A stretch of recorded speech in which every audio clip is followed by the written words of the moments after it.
O desejado de todas as nações. Capítulo 51. A luz da vida. Este capítulo se baseia em João capítulo 8, versos 12 a 59 e capítulo 9. Falou-lhes, pois, Jesus outra vez, dizendo: Eu sou a luz do mundo. Quem me segue não andará em trevas, mas terá a luz da vida. Ao falar estas palavras, estava Jesus no pátio do templo, especialmente relacionado com os serviços religiosos da festa dos tabernáculos. No centro desse pátio, erguiam-se 2 altos pilares sustentando suportes de lâmpadas de grandes dimensões. Depois do sacrifício da tarde, acendiam-se todas as lâmpadas que derramavam luz sobre Jerusalém. Essa cerimônia comemorava a coluna luminosa que guiara Israel no deserto e era também considerada como apontando para a vinda do Messias. À noitinha, quando se acendiam as lâmpadas, o pátio apresentava uma cena de grande regozijo.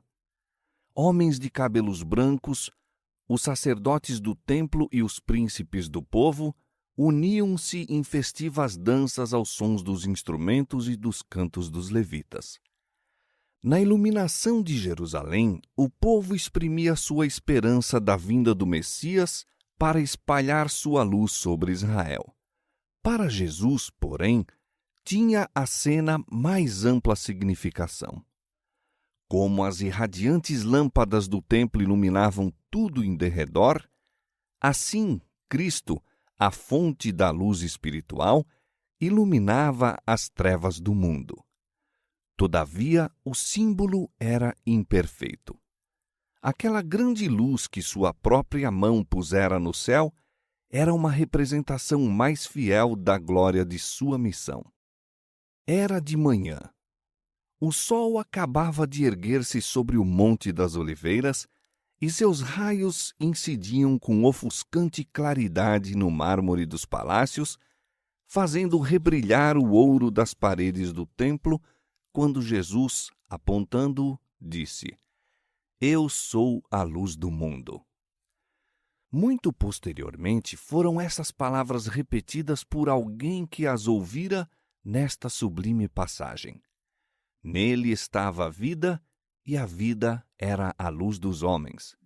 E a luz resplandece nas trevas, e as trevas não a compreenderam. Ali estava a luz verdadeira que alumia a todo homem que vem ao mundo. João capítulo 1, versos 4, 5 e 9.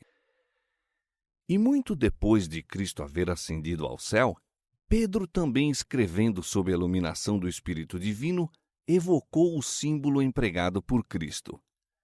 E temos muito firme a palavra dos profetas, a qual bem fazeis em estar atentos, como a uma luz que alumia em lugar escuro, até que o dia esclareça e a estrela da alva apareça em vossos corações. 2 Pedro capítulo 1, verso 19. Na manifestação de Deus a seu povo, a luz fora sempre um símbolo de sua presença. À ordem da palavra criadora, no princípio, a luz brilhara das trevas.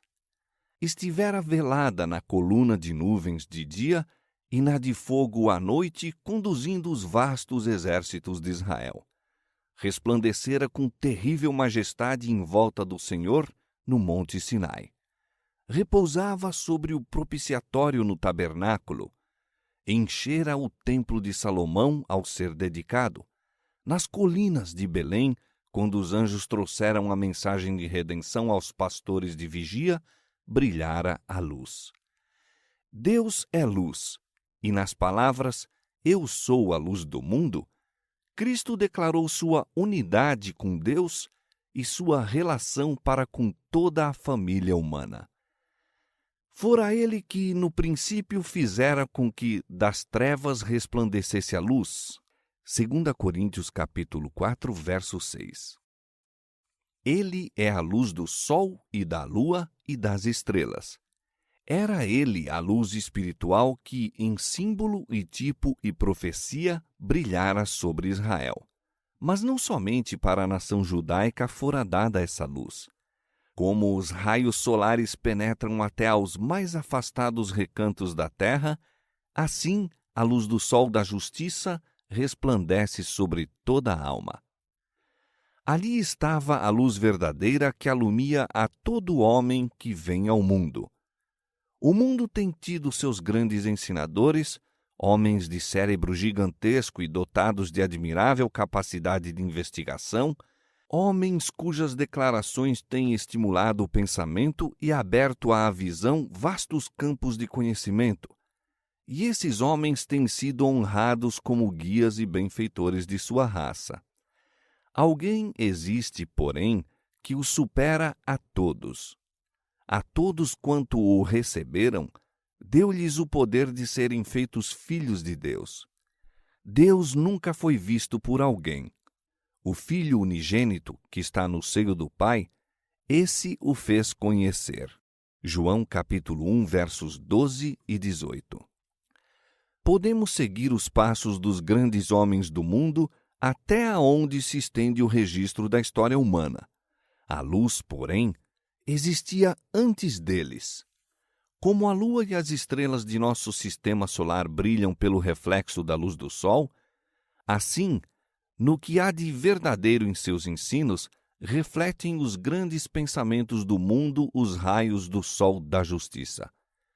Toda joia de pensamento, todo lampejo de intelecto provém da luz do mundo. Ouvimos muito, hoje em dia, acerca da educação superior. A verdadeira educação superior é a comunicada por aquele em quem estão escondidos todos os tesouros da sabedoria e da ciência. Nele estava a vida, e a vida era a luz dos homens. Colossenses capítulo 2, verso 3 e João capítulo 1, verso 4. Quem me segue não andará em trevas, disse Jesus, mas terá a luz da vida. Com as palavras, eu sou a luz do mundo, Jesus se declarou o Messias. O velho Simeão, no templo em que Jesus ora ensinava, falara dele como luz para iluminar as nações e para a glória de teu povo Israel. Lucas capítulo 2, verso 32. Por essas palavras, aplicava a ele uma profecia familiar a todo o Israel. Por intermédio do profeta Isaías, o Espírito Santo declarara: pouco é que sejas o meu servo, para restaurares as tribos de Jacó e tornares a trazer os guardados de Israel. Também te dei para a luz dos gentios, para seres a minha salvação até a extremidade da terra. Isaías 49, 6. Esta profecia era geralmente compreendida como se referindo ao Messias, e quando Jesus disse, eu sou a luz do mundo, o povo não podia deixar de reconhecer que ele se declarava o prometido. Para os fariseus e principais, essa afirmação afigurava-se arrogante presunção. Que um homem como eles próprios tivesse essas pretensões, não podiam eles tolerar. Aparentando passar por alto suas palavras, perguntaram: quem és tu? Intentavam forçá-lo a declarar-se o Cristo. Sua aparência e obra estavam em tanto desacordo com a expectativa do povo que, segundo criam seus astutos inimigos, uma declaração positiva de sua parte como Messias daria lugar a que ele fosse rejeitado como impostor. Mas à pergunta deles, quem és tu? Jesus replicou, isso mesmo que já desde o princípio vos disse. O que revelara em suas palavras manifestava-se também em seu caráter. Ele era a personificação das verdades que ensinava. Nada faço por mim mesmo, mas falo como o Pai me ensinou, e aquele que me enviou está comigo. O Pai não me tem deixado só, porque eu faço sempre o que lhe agrada. Ele não tentou provar sua messianidade, mas mostrou sua unidade com Deus. Se o espírito deles houvesse estado aberto ao amor divino, teriam recebido a Jesus. Entre os ouvintes, muitos foram para ele atraídos com fé, e a estes Jesus disse: Se vós permanecerdes na minha palavra, verdadeiramente sereis meus discípulos, e conhecereis a verdade, e a verdade vos libertará. Estas palavras ofenderam os fariseus. Passaram por alto a longa sujeição de seu povo a um jugo estrangeiro e exclamaram zangados: Somos descendência de Abraão e nunca servimos a ninguém. Como dizes tu, sereis livres? Jesus olhou a esses homens, escravos da malignidade, cujos pensamentos iam após vinganças, e respondeu com tristeza: em verdade vos digo que todo aquele que comete pecado é servo do pecado. Eles se achavam na pior espécie de servidão, governados pelo espírito do mal. Toda alma que recusa entregar-se a Deus acha-se sob o domínio de outro poder. Não pertence a si mesma. Pode falar de liberdade, mas está na mais abjeta servidão. Não lhe é permitido ver a beleza da verdade, pois sua mente se encontra sob o poder de Satanás. Enquanto se lisonjeia de seguir os ditames de seu próprio discernimento, obedece à vontade do príncipe das trevas. Cristo veio quebrar as algemas da escravidão do pecado para a alma. Se, pois, o Filho vos libertar, verdadeiramente sereis livres. A lei do Espírito de vida em Cristo Jesus nos liberta da lei do pecado e da morte. Romanos capítulo 8, verso 2. Não há constrangimento na obra da redenção. Não se exerce nenhuma força externa. Sob a influência do Espírito de Deus, o homem é deixado livre para escolher a quem há de servir. Na mudança que se opera quando a alma se entrega a Cristo, há o mais alto senso de liberdade. A expulsão do pecado é ato da própria alma. Na verdade, não possuímos capacidade para livrar-nos do poder de Satanás. Mas quando desejamos ser libertos do pecado, e em nossa grande necessidade clamamos por um poder fora de nós e a nós superior, as faculdades da alma são revestidas da divina energia do Espírito Santo e obedecem aos ditames da vontade no cumprir o querer de Deus. A única condição em que é possível o libertamento do homem é tornar-se ele um com Cristo. A verdade vos libertará, e Cristo é a verdade. O pecado só pode triunfar enfraquecendo a mente e destruindo a liberdade da alma. A sujeição a Deus é restauração do próprio ser, da verdadeira glória e dignidade do homem. A lei divina, a qual somos postos em sujeição, é a lei da liberdade. Tiago, capítulo 2, verso 12. Os fariseus haviam declarado ser filhos de Abraão. Jesus lhes disse que essa pretensão só podia ser assegurada mediante a prática das obras de Abraão. Os verdadeiros filhos de Abraão viveram como ele próprio vivera, uma vida de obediência a Deus. Não buscariam matar aquele que estava falando a verdade que lhe fora dada por Deus. Conspirando contra Cristo, os rabis não estavam fazendo as obras de Abraão. Não tinha nenhum valor a simples descendência natural de Abraão. Sem ter com ele ligação espiritual, a qual se manifestaria em possuir o mesmo espírito e fazer as mesmas obras, não eram seus filhos. Este princípio se relaciona com igual peso a uma questão longamente agitada no mundo cristão, a da sucessão apostólica. A descendência de Abraão demonstrava-se não por nome e linhagem, mas pela semelhança de caráter. Assim, a sucessão apostólica não se baseia na transmissão de uma autoridade eclesiástica, mas nas relações espirituais. Uma vida influenciada pelo espírito dos apóstolos, a crença e ensino da verdade por eles ensinada, eis a verdadeira prova da sucessão apostólica. Isto é que constitui os homens sucessores dos primeiros mestres do Evangelho. Jesus negou que os judeus fossem filhos de Abraão. Disse: Vós fazeis as obras de vosso pai.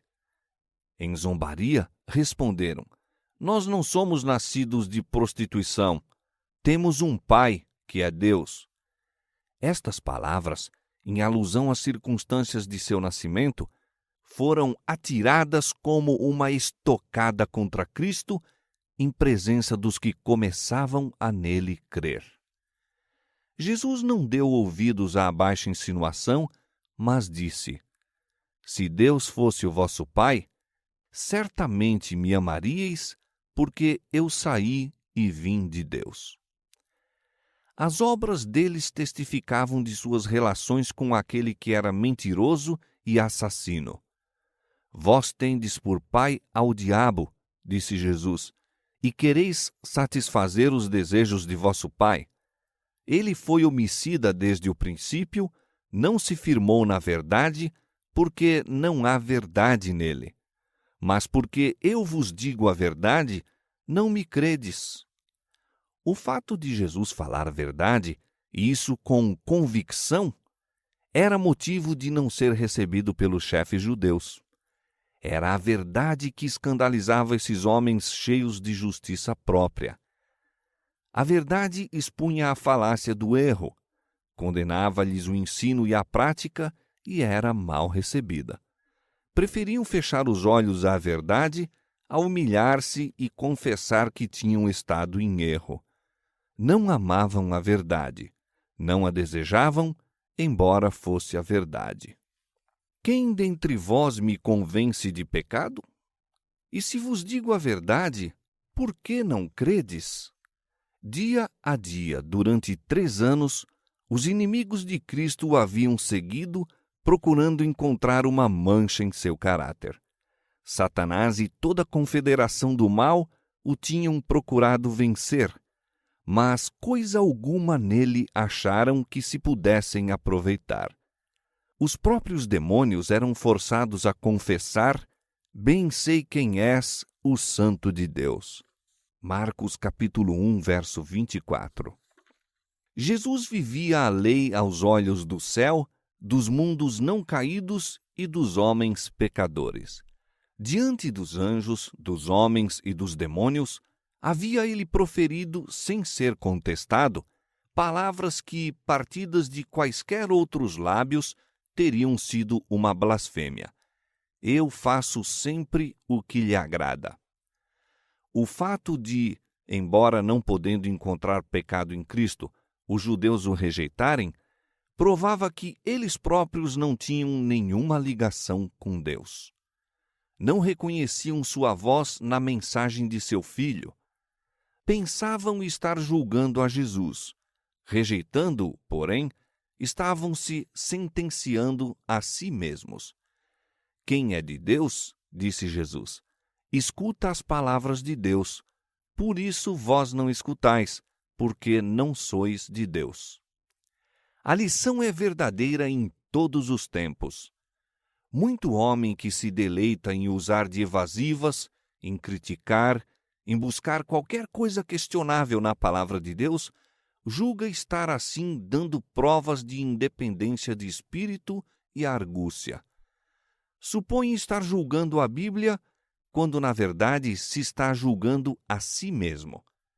Torna notória sua incapacidade para apreciar verdades de origem celestial que abrangem a eternidade.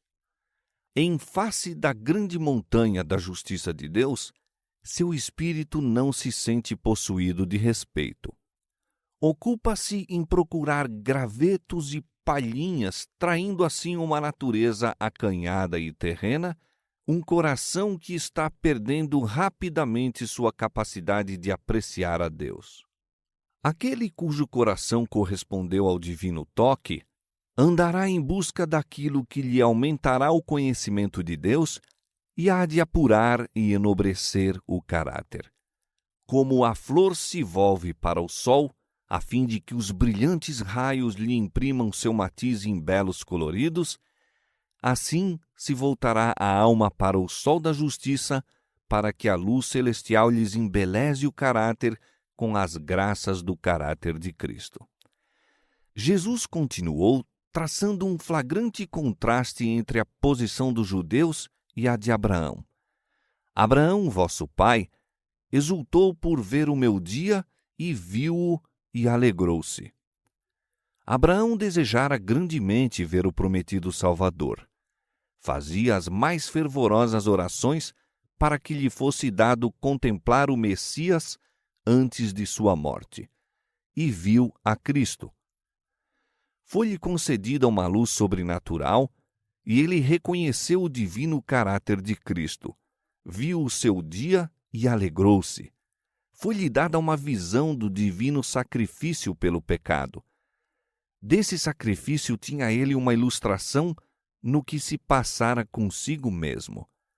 Fora-lhe dada a ordem: toma agora o teu filho, o teu único filho, Isaque, a quem amas, e oferece-o em holocausto.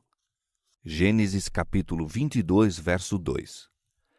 Sobre o altar do sacrifício, depôs ele o filho da promessa, o filho em quem se concentravam suas esperanças.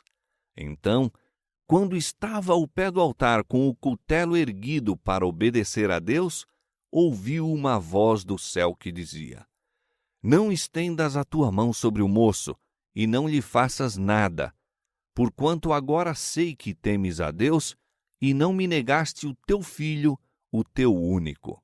Gênesis capítulo 22, verso 12. Essa terrível prova foi imposta a Abraão a fim de poder ver o dia de Cristo e compreender o grande amor de Deus para com o mundo, tão grande que, para erguê-lo da degradação, entregou seu único filho à tão vergonhosa morte. Abraão aprendeu de Deus a maior lição que já foi dada a um mortal. Foi atendida sua oração para ver a Cristo antes de morrer.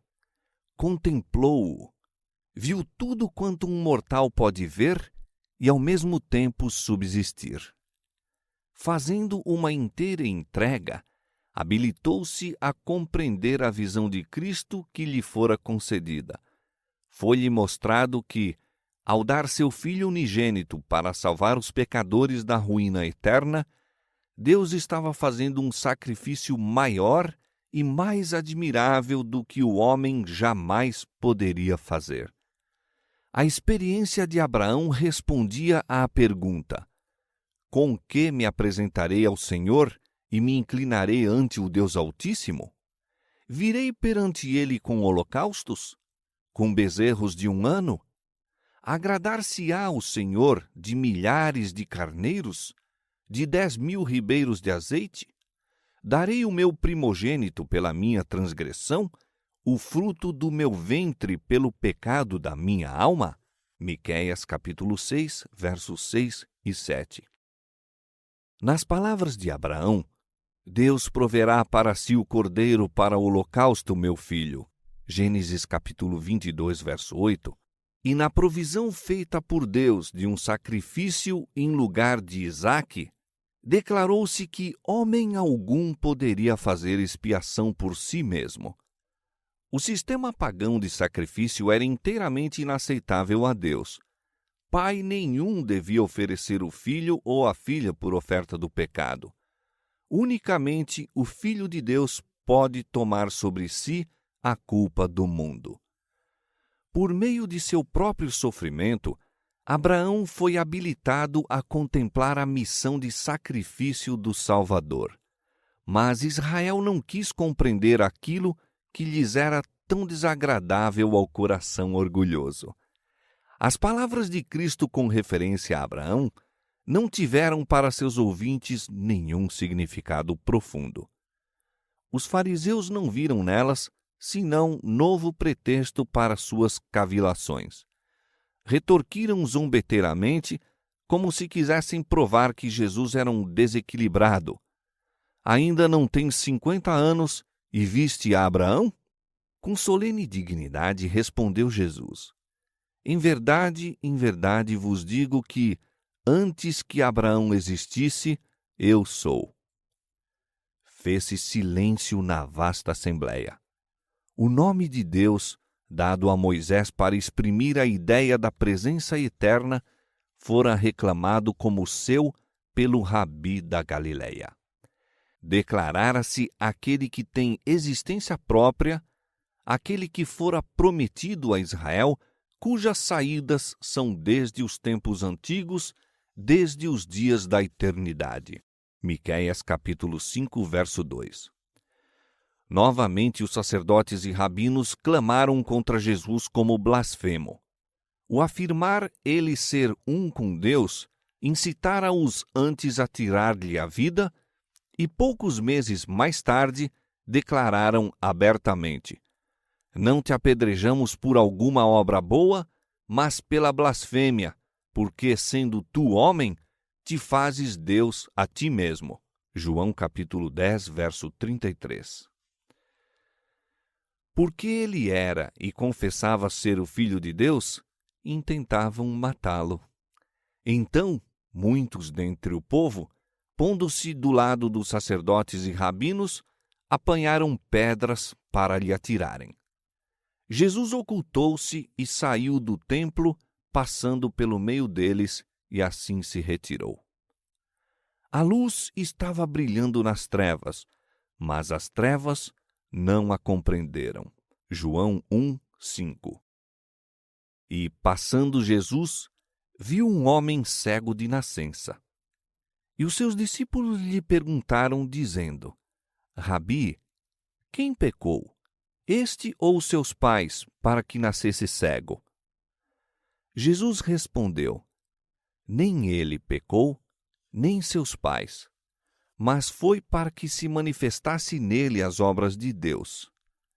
Tendo dito isto, cuspiu na terra e com a saliva fez lodo e untou com o lodo os olhos do cego. E disse-lhe: vai, lava-te no tanque de Siloé, que significa o enviado. Foi, pois, e lavou-se e voltou vendo. Geralmente acreditavam os judeus que o pecado é punido nesta vida. Toda enfermidade era considerada como castigo de qualquer mau procedimento, fosse da própria pessoa, fosse de seus pais. É verdade que todo sofrimento é resultado da transgressão da lei divina, mas esta verdade fora pervertida. Satanás, o autor do pecado e de todas as suas consequências, levara os homens a considerarem a doença e a morte como procedentes de Deus, como castigos arbitrariamente infligidos por causa do pecado. Daí, aquele sobre quem caíra grande aflição ou calamidade, sofria, além disso, o ser olhado como grande pecador. Assim estava preparando o caminho para os judeus rejeitarem a Jesus. Aquele que tomou sobre si as nossas enfermidades e as nossas dores, era considerado pelos judeus como aflito, ferido de Deus e oprimido, e dele escondiam o rosto. Isaías capítulo 53, versos 4 e 3. Deus dera uma lição destinada a evitar isso. A história de Jó mostrara que o sofrimento é infligido por Satanás, mas Deus predomina sobre ele para fins misericordiosos. Mas Israel não entendera a lição. O mesmo erro pelo qual Deus reprovava os inimigos de Jó repetiu-se nos judeus em sua rejeição de Cristo. A crença dos judeus a respeito da relação existente entre o pecado e o sofrimento partilhavam-na os discípulos de Cristo. Procurando corrigir-lhes o erro, não explicou a causa da aflição do homem, mas disse-lhes qual seria o resultado. Em virtude da mesma, manifestar-se-iam as obras de Deus. Enquanto estou no mundo, disse ele, sou a luz do mundo. Havendo então untado os olhos do cego, mandou-o lavar-se no tanque de Siloé, e foi restaurada a vista do homem. Assim respondeu Jesus, de maneira prática, à pergunta dos discípulos, como costumava fazer com as que lhe eram dirigidas por curiosidade. Os discípulos não eram chamados a discutir o fato de quem tinha ou não tinha pecado, mas a entender o poder e a misericórdia de Deus em dar vista ao cego. Era claro que não havia poder de curar no lodo ou no tanque em que o cego foi mandado lavar-se, mas que a virtude residia em Cristo. Os fariseus não podiam deixar de espantar-se com a cura. Todavia, mais do que nunca, encheram-se de ódio, pois o milagre se realizara no sábado. Os vizinhos do jovem e os que o conheciam antes, quando cego, diziam: "Não é este aquele que estava assentado e mendigava?" Olhavam-no duvidosos, porque, depois que os olhos lhe foram abertos, se lhe mudara a fisionomia e animara-se e parecia outro homem. A pergunta corria de uns para outros. Alguns diziam: "É este." Outros: "Parece-se com ele." Mas o que recebera a grande bênção pôs termo à questão, dizendo: "Sou eu." Falou-lhes então de Jesus, contando-lhes como o curara, e eles perguntaram: "Onde está ele?" Respondeu: "Não sei." Levaram-no então perante o conselho dos fariseus. Novamente foi interrogado o homem acerca da maneira por que recebera a vista. "Pôs-me lodo sobre os olhos, lavei-me e vejo." Então alguns dos fariseus diziam: "Este homem não é de Deus, pois não guarda o sábado." Os fariseus esperavam fazer Jesus parecer um pecador, não sendo assim o Messias. Não sabiam que fora aquele que fizera o sábado e conhecia todas as obrigações para com o mesmo, quem curara o cego. Aparentavam admirável zelo pela observância do sábado e, no entanto, estavam planejando matar nesse mesmo dia. Muitos, porém, foram grandemente agitados ao ouvir esse milagre e ficaram convencidos de que aquele que abrira os olhos do cego não era um homem comum.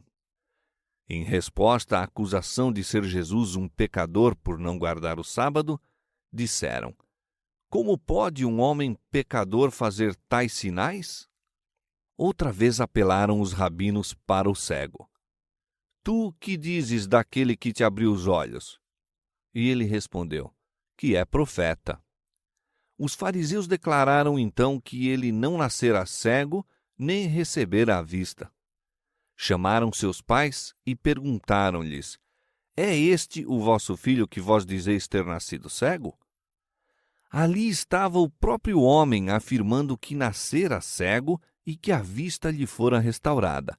Mas os fariseus preferiam negar a prova de seus próprios sentidos a admitir que se achavam em erro. Tão poderoso é o preconceito, tão tortuosa a justiça farisaica. Restava ainda uma esperança aos fariseus: intimidar os pais do homem. Com aparente sinceridade, disseram: "Como, pois, vê agora?" Os pais temiam comprometer-se, pois se declarara que quem quer que reconhecesse Jesus como o Cristo seria expulso da sinagoga, isto é, excluído da sinagoga por 30 dias. Durante esse período, nenhuma criança poderia ser circuncidada, nem morto pranteado na casa do ofensor. A sentença era considerada grande calamidade, e se deixasse de produzir arrependimento, seguir-se-ia uma pena muito mais rigorosa. A grande obra em favor de seu filho levara a convicção aos pais, todavia responderam: "Sabemos que este é o nosso filho e que nasceu cego, mas como agora vê, não sabemos, ou quem lhe tem aberto os olhos, não sabemos." Tem idade, perguntai-lhe a ele mesmo, e ele falará por si mesmo. Esquivaram-se assim a toda responsabilidade, passando-a ao filho, pois não ousavam confessar a Cristo. O dilema em que se achavam os fariseus, suas perguntas e preconceitos, sua incredulidade em face dos fatos desse caso, estavam abrindo os olhos da multidão, especialmente do povo comum. Jesus operara frequentemente seus milagres em plena rua e sua obra era sempre de molde a aliviar sofrimentos. A pergunta em muitos espíritos era: faria Deus tão poderosas obras por meio de um impostor, como afirmavam os fariseus ser Jesus? O conflito estava se tornando muito acalorado de parte a parte. Os fariseus viram que estavam dando publicidade à obra realizada por Jesus. Não podiam negar o milagre. O cego estava cheio de alegria e reconhecimento. Contemplava as maravilhosas obras da natureza e deleitava-se ante a beleza da terra e do firmamento. Contava francamente o caso e de novo o procuraram fazer calar, dizendo: dá glória a Deus. Nós sabemos que esse homem é pecador, isto é, não tornes a dizer que este homem te deu a vista, foi Deus que o fez. O cego respondeu: se é pecador, não sei. Uma coisa sei, e é que, havendo eu sido cego, agora vejo. Então tornaram a interrogá-lo: que te fez ele? Como te abriu os olhos? Com muitas palavras o procuraram confundir, a fim de que se julgasse iludido. Satanás e seus maus anjos estavam do lado dos fariseus e uniram suas energias e sutilezas ao raciocínio dos homens para neutralizar a influência de Cristo. Enfraqueceram as convicções que já se aprofundavam em muitos espíritos. Anjos de Deus estavam também a campo, a fim de fortalecer o homem cuja vista fora restaurada. Os fariseus não compreendiam que tinham de tratar com algum outro além do ignorante homem que nascera cego. Não conheciam aquele com quem se achavam em conflito. Luz divina fulgiu dos recessos da alma do cego. Enquanto esses hipócritas procuravam fazê-lo descrer, Deus o ajudou a mostrar, pelo vigor e precisão das respostas, que não seria enlaçado. Respondeu: já vo-lo disse e não ouvistes, para que os quereis tornar a ouvir? Quereis vós, porventura, fazer-vos também seus discípulos? Então o injuriaram e disseram: discípulo dele sejas tu, nós, porém, somos discípulos de Moisés. Nós bem sabemos que Deus falou a Moisés, mas este não sabemos de onde é. O Senhor Jesus sabia a provação por que o homem estava passando e deu-lhe graça e expressão, de modo que se tornou uma testemunha em seu favor. Respondeu ele aos fariseus em palavras que constituíam incisiva censura a seus interrogadores. Pretendiam ser os expositores das Escrituras, os guias religiosos da nação, e, todavia, ali estava alguém realizando milagres, e eles confessavam ignorar tanto a fonte do poder que ele tinha, como o seu caráter e títulos. Nisto, pois, está a maravilha, disse o homem, que vós não sabeis de onde ele é, e me abrisse os olhos. Ora, nós sabemos que Deus não ouve a pecadores, mas se alguém é temente a Deus e faz a sua vontade, a esse ouve. Desde o princípio do mundo, nunca se ouviu que alguém abrisse os olhos a um cego de nascença. Se este não fosse de Deus, nada poderia fazer.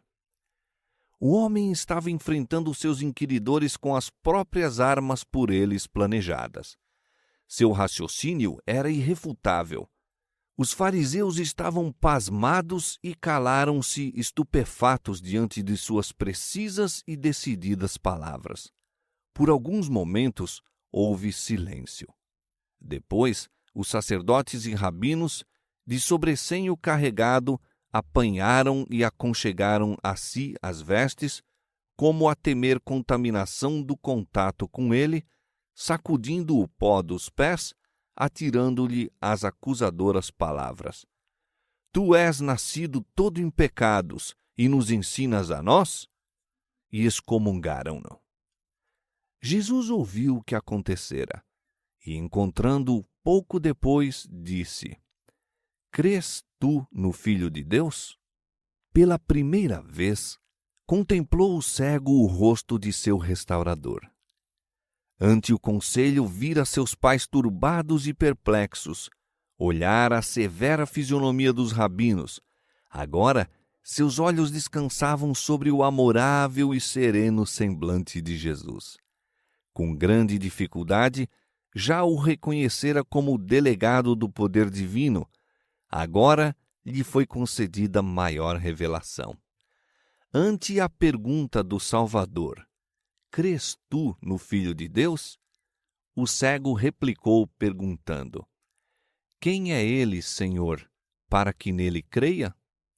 E Jesus disse, tu já o tens visto, e é aquele que fala contigo. O homem lançou-se aos pés do Salvador em adoração. Não somente lhe fora restaurada a visão natural, mas haviam-lhe sido abertos os olhos do entendimento. Cristo lhe fora revelado à alma e ele o recebeu como o enviado de Deus. Próximo, reunira-se um grupo de fariseus e a vista deles trouxe à mente de Jesus o contraste sempre manifesto no efeito de suas palavras e obras. Disse ele, eu vim a este mundo para o juízo, a fim de que os que não veem vejam e os que veem sejam cegos. Cristo veio abrir os olhos cegos, dar luz aos que se assentam nas trevas. Declarara ser a luz do mundo e o milagre operado confirmava sua missão. O povo que contemplou o Salvador em seu primeiro advento foi favorecido com mais ampla manifestação da divina presença do que o mundo nunca dantes fruíra. O conhecimento de Deus foi mais perfeitamente revelado, mas por essa mesma revelação estavam sendo julgados os homens. Seu caráter era provado, decidido o seu destino. A manifestação de poder divino que dera ao cego tanto a vista natural como a do espírito, deixara os fariseus em trevas ainda mais densas. Alguns de seus ouvintes, sentindo que as palavras de Cristo se aplicavam a eles, indagaram, também nós somos cegos? Jesus respondeu, se fosseis cegos, não teríeis pecado. Mas como agora dizeis, vemos, por isso o vosso pecado permanece.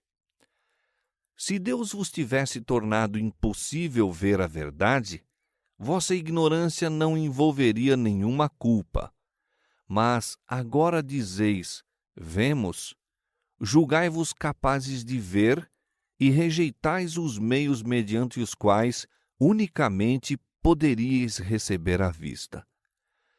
A todos quantos compreendiam sua necessidade, Cristo viera com um ilimitado auxílio.